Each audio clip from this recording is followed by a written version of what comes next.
Chris, sit down, please. I thought I'd wear a shirt today, being the last day and all. Well, thank you.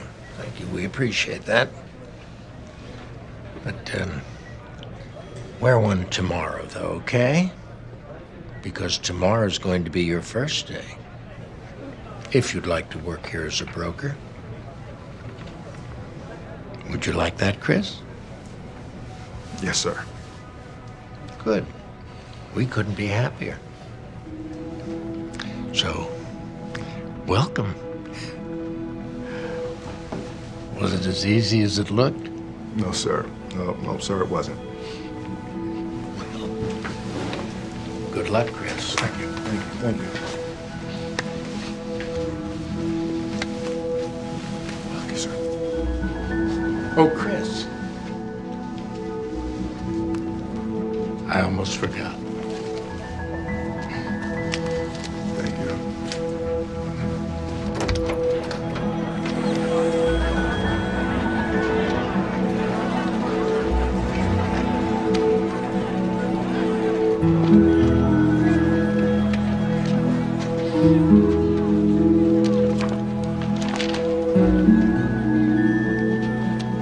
This part of my life, this little part, is called happiness.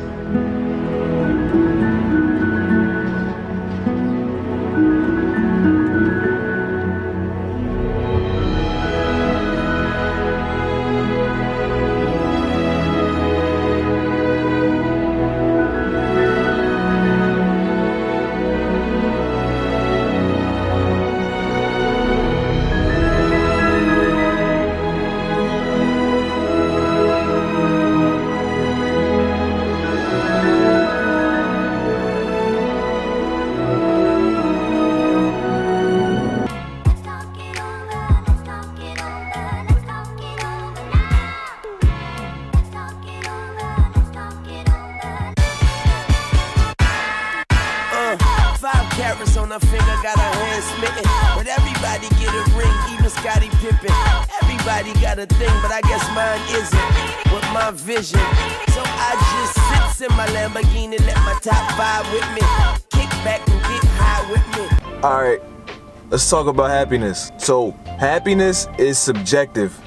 It's different for everybody. What makes me happy probably won't make you happy, and vice versa. So the only thing I'm trying to do with this video is provide what I think is a clear and concise path to happiness. So I mapped out a few steps for anyone looking for the path to happy.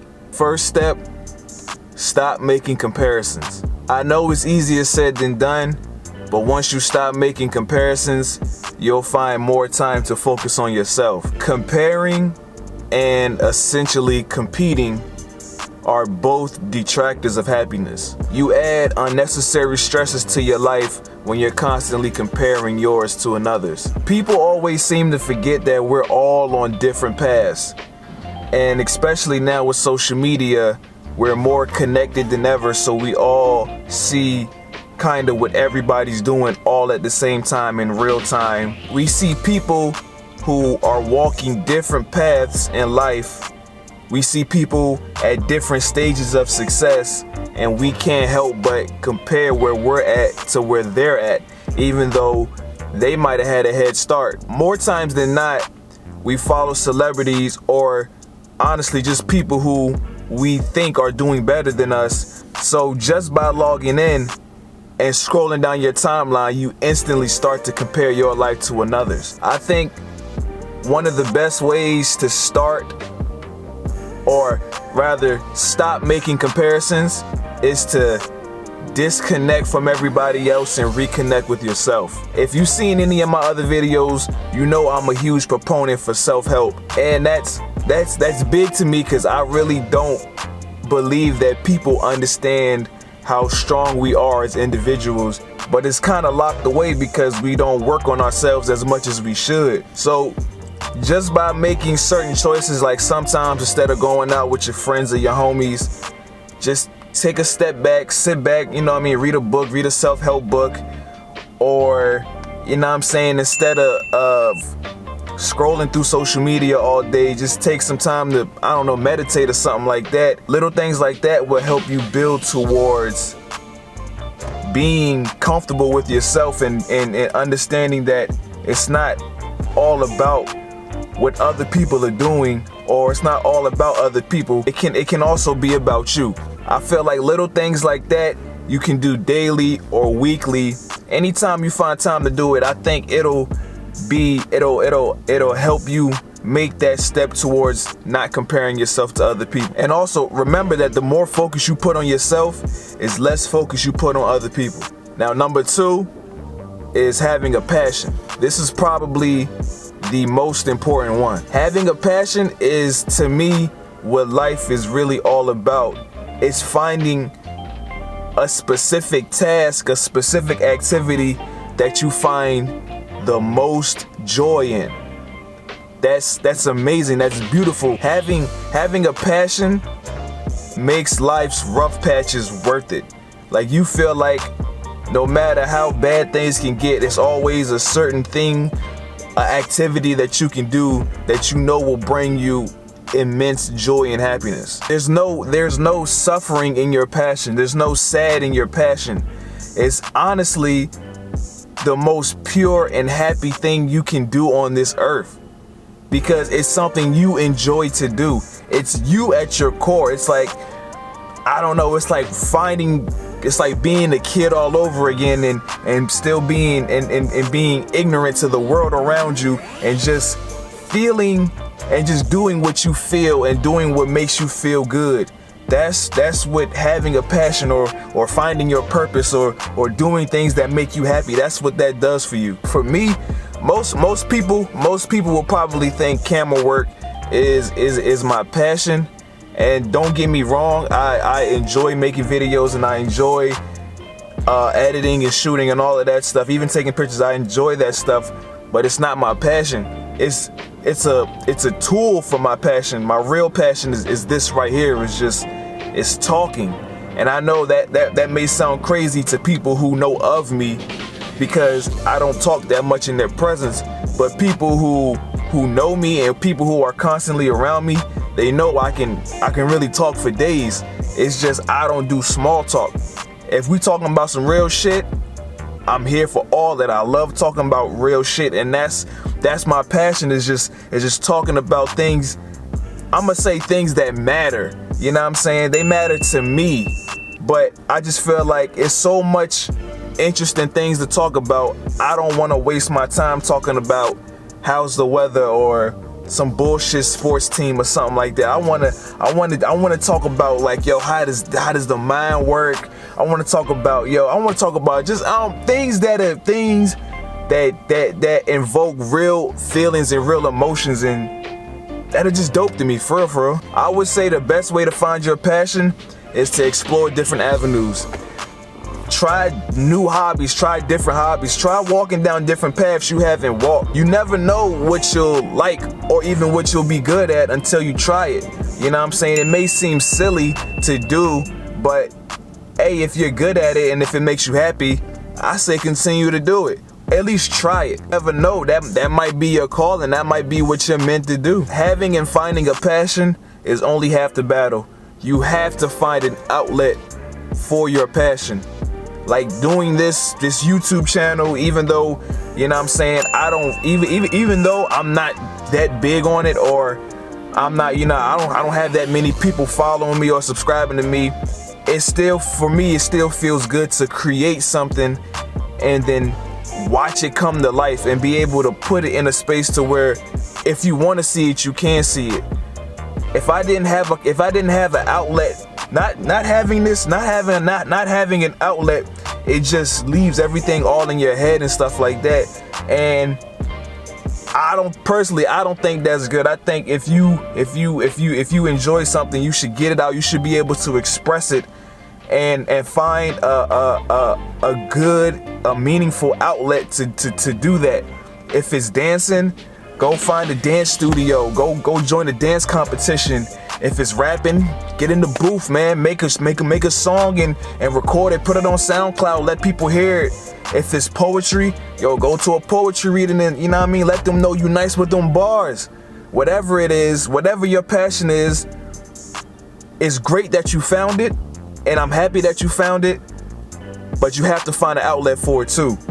And I think between finding your passion and having an outlet for it, I think those are direct ways to being more happy. Lastly, just be mindful of what you consume. And when I say consume, I mean watching, eating, and listening. Let's start with listening.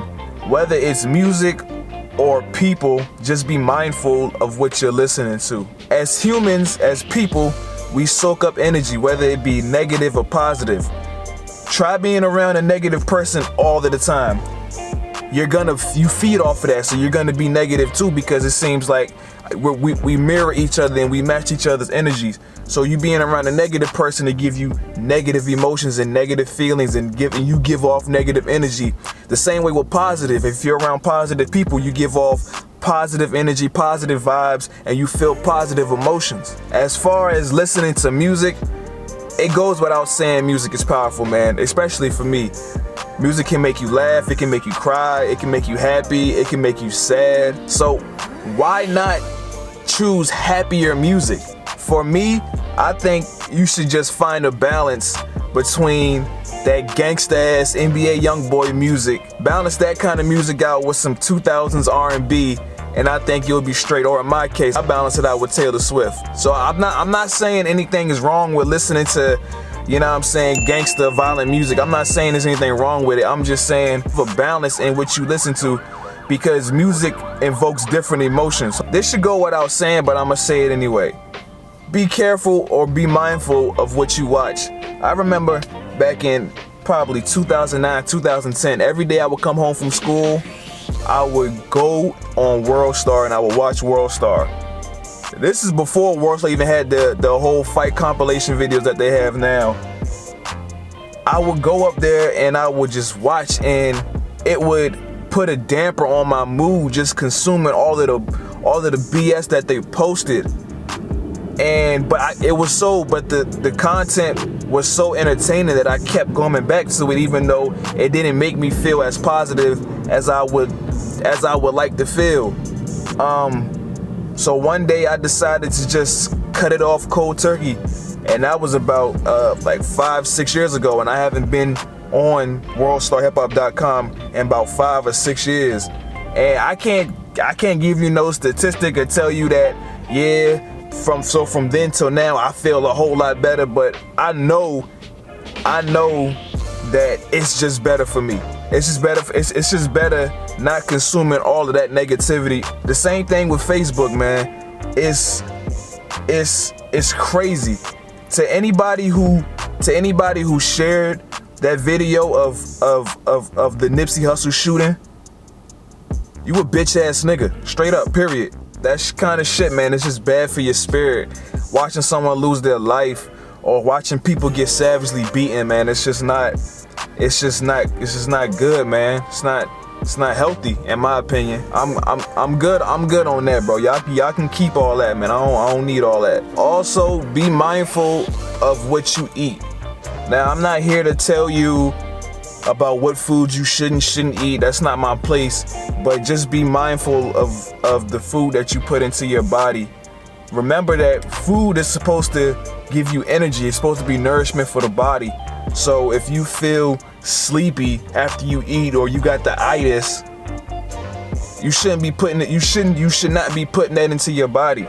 Either you shouldn't be putting that specific food in your body, or you shouldn't be putting that much amount into your body. But for real, I'll include the links to a few articles on diet and how they affect your happiness down below, because I'm not an expert on any of this. Yeah, so I'll put a link to some articles either in the description or somewhere up here. There's no formula for happiness. There's no measurement. You can't even really tell if someone is truly happy. You just have to take their word for it. It's hard to tell what happiness is, but we know for a fact what happiness is not. Happiness is not looking in the mirror and wishing you look like someone else. Happiness doesn't live in a toxic relationship. Happiness isn't fulfilling someone else's dream. Happiness isn't a fairy tale. It's real, and you deserve it. You just have to put in the work to go find it. And if you haven't found it by now, you might want to start looking in different places. But hey, what do I know? Stay up, y'all. Peace.